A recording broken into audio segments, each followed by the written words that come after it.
Hello, folks. Welcome to Culturalanthropology. My name is Moises Plasencia. I'll be your guide and your instructor for this course, right? So I want to first and foremost welcome you and thank you for taking this course at Santa Ana College, right? This is Anthropology 100, once again, Cultural Anthropology. And I'm a professor of anthropology. I teach at various colleges, right? And I'm also a community organizer, an environmentalist, and also humanist. Okay, so what we're going to go through today, just so you know, is we're going to go through a brief introduction to the course, right, to some of the concepts, right, and to myself, and then we're going to go through the Canvas course, right. Then we're going to look at the syllabus briefly, and if you have any other further questions that come out of this video, please let me know. So it should take about 5 to 10 minutes. Okay, so let's go ahead, and if you want to get a cup of coffee, let's get through it. Right, so when I was 7 years old, I uttered this statement. I want to be the first Mexican to do something with his life. You can replace this title with Cambodian or French person, but think about if this was somebody from your own ethnicity, why would somebody say something like this? What would be the reasons, the motivations, the institutions that have influenced someone at that age, at 7 years old, to say something like this? Right, so I want you to go ahead and think about that. Put the video on pause for a minute and think about what are the things that influence, that would influence someone to say something like this. Okay, now what I found is that the institutions, education, media, the people around me, my community, my parents, they strongly influenced this idea of what it meant to be Mexican American. And what I found is that I lacked the connection, right? I lacked the awareness, right, of folks who had done something, right, or people who identified as Mexican, right, who had done something with their lives, right? Now, one of the first things you might want to do is identify your local nomenclature, right? And that is a Santanero for me because I am from Santa Ana. Now, being from Santa Ana, this is a pretty cool image here, right? I wish I had that belt, but they're pretty expensive, right? But yeah, this is the title of someone from Santa Ana, right? And one of the things that you might first look at, right, when you start looking at your culture, is you might look at music, right? So this person here is a man named Vicente Fernandez, right? Now, Vicente Fernandez, right, is the Frank Sinatra of Mexican music, right? And in his music, there's poetry, there's passion, right? All of these things that were obviously refuting the previous statement that I would be the first Mexican to do something with his life, right? Now, obviously, I would just lack awareness, right? And then I start to look into the historical elements. This is an image from the Codex Borgia. Now, this is these two different deities. One is the god of life, one is the god of death, right? So this represents what we call a duality, right? So the culture that is Mexican, or the people who are from the region of Mexico, have things like this concept of duality. Pretty interesting, right? Now, within Mexican culture, there's also artists that have spilled out into the scene, right? Like this person, Frida Kahlo.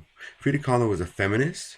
She's also a communist, right? And she's a strong, iconic figure of a Mexican artist, right? So once again, I was unaware of strong female figures, right? That through research and through becoming more conscious of it, gave me more, I guess, integrity, more pride in what it meant to be Mexican American. Right, now this is an image, La Raza, right? This is a graffiti, or is it art, right? So I will pose that question to you. Is this graffiti or is this art? Right? Now, if you called it graffiti, why? If you called it art, why? Think about the different systems that would label each one what you have identified. If it's graffiti, what are the legal systems? Whose perspective?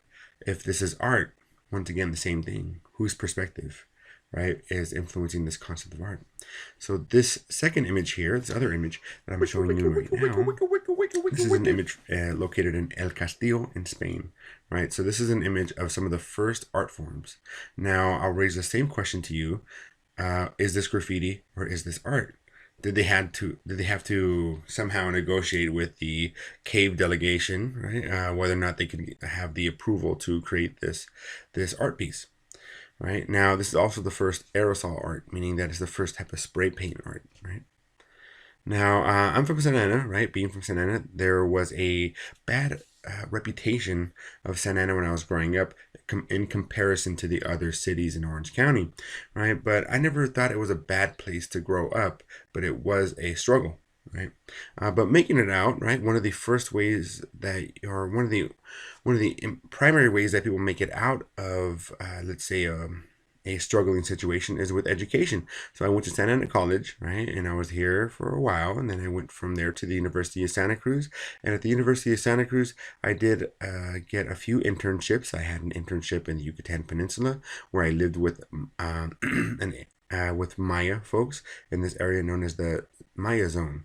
Right now, in the Maya Zone, I did some research on colonial houses, right, and colonial architecture. And I also got another internship to go to the state of Chiapas. In the state of Chiapas, I started to look at food as having this intersection of power in society, meaning that food intersects autonomy, right? And what I found is there was a group in Mexico that had used food to develop an autonomy from the Mexican government called the Zapatistas, right? So I took this idea back to Santa Ana and I started to work in community gardens, right? And make this connection between food and power, and also this idea that within taking control of your food, you can actually take control of your life, right? So if you know someone who is diabetic or has any type of illnesses related to food, you can understand this connection. Right now, I got my master's from Cal State Long Beach, right, and then I continued to do farm work here in Santa Ana. Right now, this is a famous quote from a woman named Ruth Benedict. Now, Ruth Benedict said, "The purpose of anthropology is to make the world safe for human differences." Now, do you feel the world is safe for human differences today? If you say yes, why? If you say no, why? Right now, you are all officially cultural anthropologists. Just to let you know, there are no benefits and the pay is not so good, right? So welcome to the field, right? And as cultural anthropologists, let's talk about what it actually means to study culture. Right now, within the context of culture, we can look at culture in four different ways. Right, we can take this, take the linguistic perspective, take the artifact or the stuff perspective, look at traditions and history. And when I say we can, in this field of cultural anthropology, we can use these four elements to understand what it means to be who you are. Right, meaning that we all speak a specific language, meaning that we all might say hello in different ways, right? We all value a certain history, right? That is important and connects to who we identify as. We all have stuff that makes us who we are, meaning that I cannot really wear a dashiki because it's reserved for Nigerian royalty, right? But I can wear an Angels hat because I am from Southern California. I love the Angels. I'm a big fan, right? Now we also have traditions that help us connect to who we are culturally. So all these four things, these four elements, are important parts of our cultural self. So I want you to think about your own cultural self, right? And if you want to use this in your introduction information, that'd be great. Right. So speaking of our introduction information, let's talk about where to find material from the course. Okay, so you'd want to go to the course page here, right? This is our home page, right? And if you take a look, we have the links here, right? So you can click on the links and they will link you straight to the modules, right? And we have a little video here that can give you some information on anthropology, right, by Wade Davis, very important anthropologist from the University of British Columbia.